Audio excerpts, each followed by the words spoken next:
Good afternoon. I'll start the session now. So I'm going to take linear transformations today. So let us begin with the definition of linear transformation. Okay, I have taken definition in two ways. One is, first one, let U and V be finite dimensional vector spaces over the same field F. That means both have the same field F. So a mapping T from U to V is said to be a linear transformation if it satisfies these two conditions. The first condition is T of alpha plus beta is equal to T of alpha plus T of beta, where alpha and beta belongs to U, that is the domain vector space. So this will be the first condition. Second condition is T into K of alpha. Okay, so we are applying the mapping on K into alpha. What is this K? K is a scalar in the field F and alpha is a vector in the vector space U. And if you can show that it is equal to K into T of alpha, then this mapping T is said to be a linear transformation from vector space U to vector space V. So we can put these two conditions in a single condition, and that becomes the second definition of linear transformation. Here, instead of taking addition separately and scalar multiplication separately, we put both of them together and we can put T of A into alpha plus B into beta. And if you can show that it is A into T of alpha plus B into T of beta, where this alpha beta are the vectors in the vector space U and A and B are the scalars in the field F, then this mapping T is said to be a linear transformation. So whenever a problem is given to you, the mapping T will be given and the definition of T will be given, and we need to check either these two conditions or this single condition. Usually we take the first definition and show that the two conditions are satisfied by the given mapping T. So let us take the first example here. So we need to verify whether T from R cube to R square. So this R cube is a three-dimensional vector space and R square is a two-dimensional vector space. You remember that T will be applied on the triplet here, x comma y comma z, which is an element of R cube. And on the right hand side, you get the image. It will be an ordered pair and that will be an element of R square. Now we need to show that this mapping T is a linear transformation. Okay, so let us take two elements alpha and beta in the domain set RQ. So in domain set RQ, you have triplets. So we take alpha is equal to x1, y1, z1 and beta is equal to x2, y2, z2. Both belong to RQ. And let us take a scalar C belonging to R, where R is the field over which this R cube and R square are vector spaces. So first let us calculate what is alpha plus beta. So when I add these two ordered triplets, what do I get? x1 plus x2, comma y1 plus y2, comma z1 plus z2. So let us apply T on this. So you get T of alpha plus beta is equal to T of this x1 plus x2, y1 plus y2 and z1 plus z2.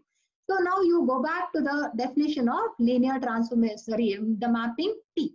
So it is defined like this, that is x coordinate plus 2 times y coordinate minus 3 times z coordinate, and the other coordinate is 4x minus 5y plus 6z, that is 4 times x coordinate minus 5 times y coordinate plus 6 times the z coordinate.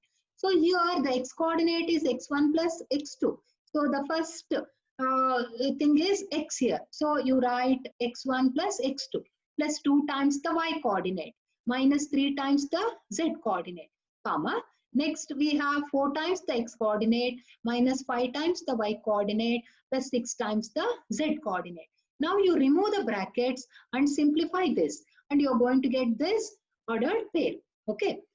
So now let us calculate what is T of alpha. So which is similar to T of x comma y comma z.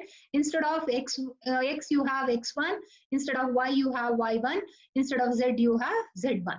So you get T of alpha is equal to x1 plus 2y1 minus 3z1 comma 4x1 minus 5y1 plus 6z1.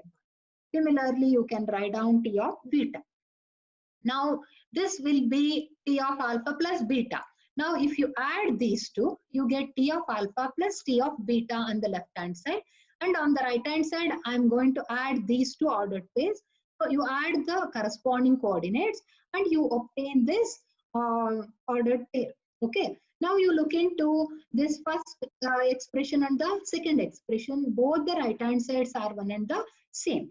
Since both the right hand sides are same, we can say the left hand sides are same. Therefore, 1 will be equal to 2. So T of alpha plus beta is equal to T of alpha plus T of beta. So it satisfies the first condition of linear transformation.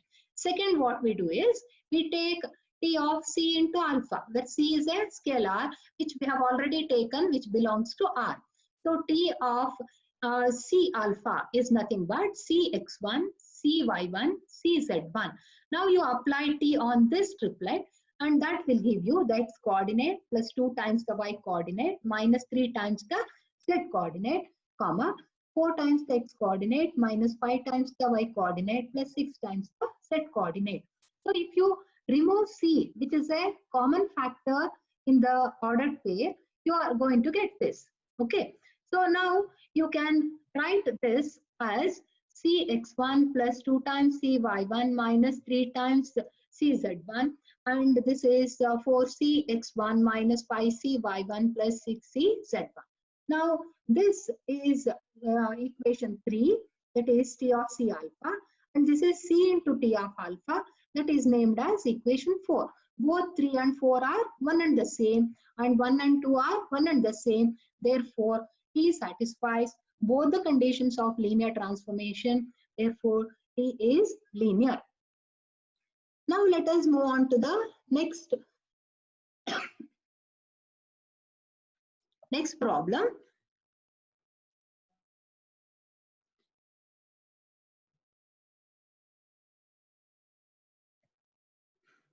Verify whether T from V to R to V to R defined by T of x comma y is equal to 3x plus 2y comma 3x minus 4y is linear transformation or not. Now this here both the domain and the codomain are the same vector spaces. Okay, so both will contain ordered pairs. So let us take alpha to be x1 y1 and beta to be x2 y2, and let us take a scalar C in R. Now let us apply T on alpha plus beta. So what is alpha plus beta? That is x1 plus x2 comma y1 plus y2. Now apply the definition of T on this ordered pair.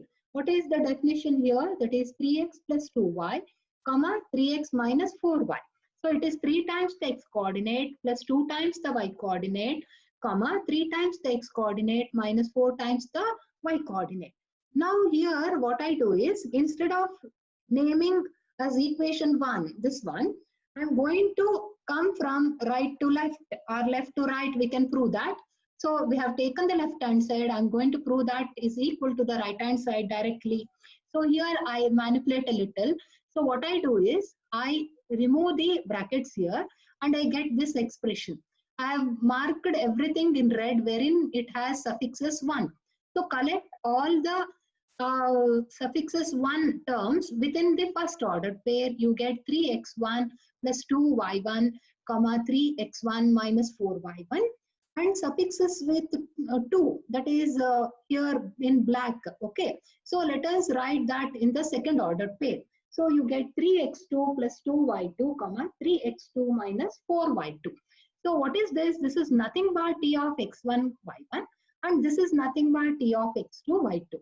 But x1 y1 is alpha and x2 y2 is beta. So we have proved the first condition of the linear transformation.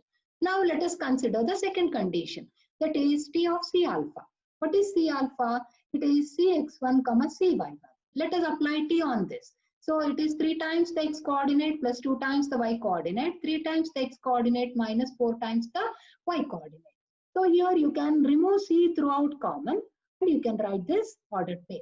But what is this ordered pair? This is T of alpha, T of x1 y1, that is nothing but T of alpha. So we have shown that both the conditions of linear transformation holds good for this mapping T. Therefore, T is a linear transformation. Okay. Next, let us take one more example here. This is given to be a mapping from V1R. V1R is nothing but just R, and it is mapped on to V3R. V3R is nothing but R cube. So the definition goes like this: T of x is equal to x comma x square comma x cube. Is a linear transformation or not? We need to check it out. So let us take here, instead of alpha beta, here you can take x and y itself. So let us take T of x plus y. So let us apply the definition. This is x plus y, comma x plus y whole square, comma x plus y whole cube. Expand this x plus y square and x plus y whole cube. So you're going to get x square plus y square plus 2xy, and here you get x cube plus y cube plus 3x square y plus 3xy square. You name this as 1. Okay, here the manipulation is not to be done here. So let us take the right hand side, T of x plus T of y. And you know that you can write this as x square x cube, and this as y square y cube. When you add these two ordered pairs, so you are going to get x plus y, x square plus y square plus x cube plus y cube. When you compare 1 and 2 here, there is an extra term 2xy in the second coordinate, and there are 2 extra terms in the third coordinate, that is 3x square y plus 3xy square. Therefore, 1 is not equal to 2. Therefore, T is not a linear transformation. Here we have considered only one condition. So if one condition fails, you need not go to the second condition. Then and there itself, you can say that T is not a linear transformation. So here, when you observe the examples and the mapping of T, whenever you have a product that is of this type, 2 times x or 3 times x, then it will be a linear transformation. But when you have powers, x square, x cube, x power 4, whatever it may be, then it will not be a linear transformation. If you have powers, it is not a linear transformation. If you have a scalar multiple, then it will be a linear transformation. And one more thing, if you have anything plus 5, plus 6, a constant, when a constant is added to any x or y term, then also it will be not a linear transformation.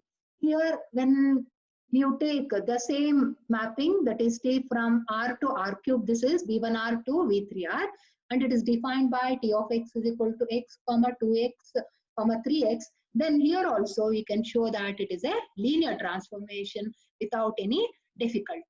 Okay, so next let us move on to the next example. It is T from V2R to V3R. And definition is T of x comma y is equal to minus x plus 2y comma y comma 3x plus 3y. Okay, so it is from ordered pair to ordered triplet. Okay, so you take two ordered pairs, alpha beta, and you know that alpha plus beta will be given by x1 plus x2 comma y1 plus y2. Apply the definition of T on this alpha plus beta. So you are obtaining this. Once again, you remove the brackets, collect the terms containing one suffix, and collect the terms containing two as suffix, and you're going to get T of x1, y1 plus T of x2, y2, and that is nothing but T of alpha plus T of beta. Similarly, we can show the second condition, that is T of C alpha is also equal to C into T of alpha. Therefore, both the conditions hold good. Therefore, T is linear. Sorry, this is not 1 is equal to 2. Here you need to write 1 and 2 holds good. Therefore, T is a linear transformation. Okay. Next, let us move on to the next example. This is also from V2R to V2R.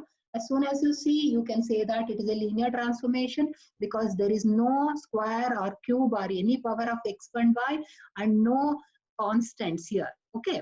So it will be a linear transformation that you can see here. Once again, it is not 1 and 1 is equal to 2. It is 1 and 2 are true.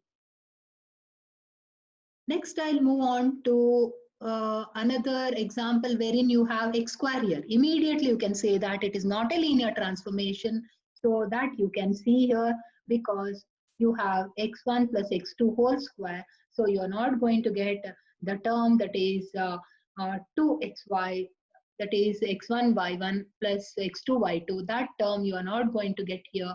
Therefore, it is not a linear transformation. Now you look into this example 8, which is quite little different here. So till now we checked whether the given mapping is a linear transformation or not. Now let us find a linear transformation given images of some elements. So some elements means the number of elements will be equal to the dimension of the vector space. So here we need to find this. So you have V2R to V3R such that T of minus 1 comma 1 is equal to minus 1 0 2 and T of 2 comma 1 is equal to 1 comma 2 comma 1. Okay. So here we need to find the linear transformation, that is T of x comma y. We need to find out why x comma y, because the domain set is V2R. So let us express this x comma y, a general element in V2R, as a linear combination of the elements given to us, that is minus 1 1 and 2 1. Here I have taken a and b. We need to find out what is a and b in terms of x and y.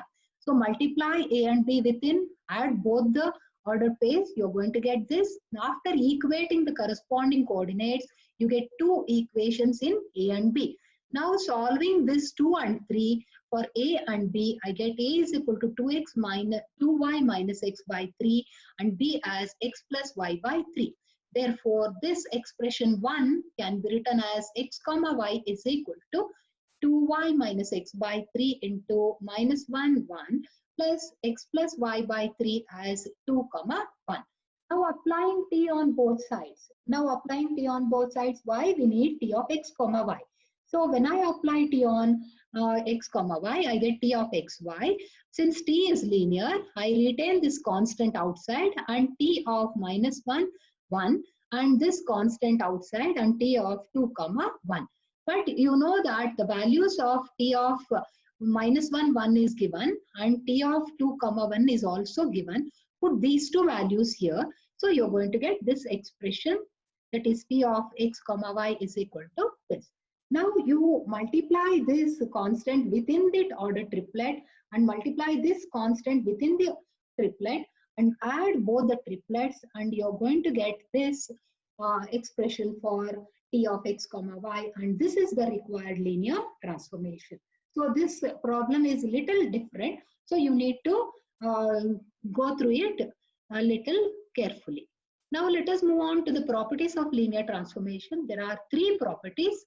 Each will carry 2 marks, and here you need to show that t takes the 0 element to the 0 element and t of a negative number is nothing but minus of t of alpha, and if you take a scalar multiple added n number of times, you need to write that as this. Because t is linear, you can apply for more than one term also. Now let us prove the first one. So we know that in a vector space, alpha plus 0 is equal to alpha. Apply t on both sides. You get t of alpha plus t of 0 is equal to t of alpha. And I can add the 0 element on the right hand side, that is 0 dash, because t of alpha is an image which belongs to the codomain V. And this 0 dash is the 0 vector in the codomain V that is given. Now let us take the elements here in this expression, all belong to V. I can use the left cancellation law in V and I can cancel out t of alpha. I get t of 0 is equal to 0 dash. So we have proved the first property. Next, let us move on to the second one. Here we need to show that t of minus alpha is equal to minus of t of alpha. For that, let us consider alpha plus minus alpha is equal to 0, because this is from the inverse law. Okay. So let us apply t on both sides. This is what I get as the second expression. Now apply t as linear and you get t of alpha plus t of minus alpha is equal to t of 0 is nothing but 0 dash. In the previous property we have proved this. So you can write this expression as t of alpha plus t of minus alpha is equal to 0 dash. Similarly, I can take minus alpha first and then alpha, and then I can prove this is also true. From 1 and 2, what you can see is it is nothing but some A plus B is equal to E, and B plus A is also equal to E. Therefore, A and B are inverse to each other. Therefore, here I am going to take T of minus alpha is the additive inverse of T of alpha. But what is additive inverse of T of alpha? That is minus of T alpha, because whenever I take A, minus A is its inverse. So T of minus alpha is equal to minus T alpha. Now let us prove the third condition here. That is the third property. So here I prove this by mathematical induction. So here I have named this as P of n. When I put n is equal to 1, I get P of 1. Sorry, this is P of 1 is equal to T of A1 alpha 1. And that can be written as A1 into T of alpha 1 because T is linear. So we have proved the result for n is equal to 1. Similarly, let us assume the assumption step or the hypothesis step, that is n is equal to k. So that is p is equal to p of k is true. What is p of k? That is nothing but this expression. So after assuming that, next what we do is we are going to prove the condition for n is equal to k plus 1. What is p of k plus 1? That is t of a1 alpha 1 plus a2 alpha 2 plus etc. ak alpha k plus ak plus 1 alpha k plus 1. So here I am going to apply t is linear by taking the k terms as a single term and this as a one term. So when I apply t is linear, I get this. But what is this? This is from the hypothesis. So this will be equal to this. So you are going to write this a1 t alpha 1, a2 t alpha 2 plus etc. ak t alpha k. Plus you apply once again the linearity property on this. That is a k plus 1 into t of alpha k plus 1. Once again using the hypothesis and t is linear. Therefore p of k plus 1 is true. Hence the result is true. Hope you all understood this.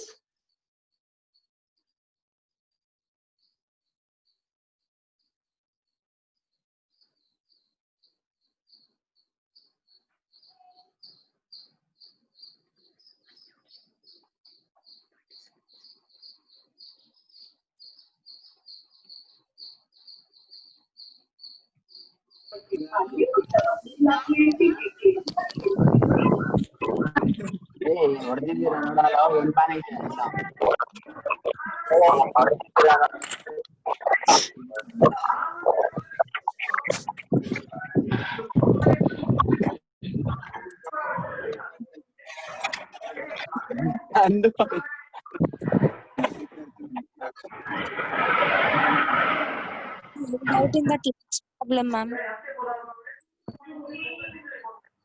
Long problem.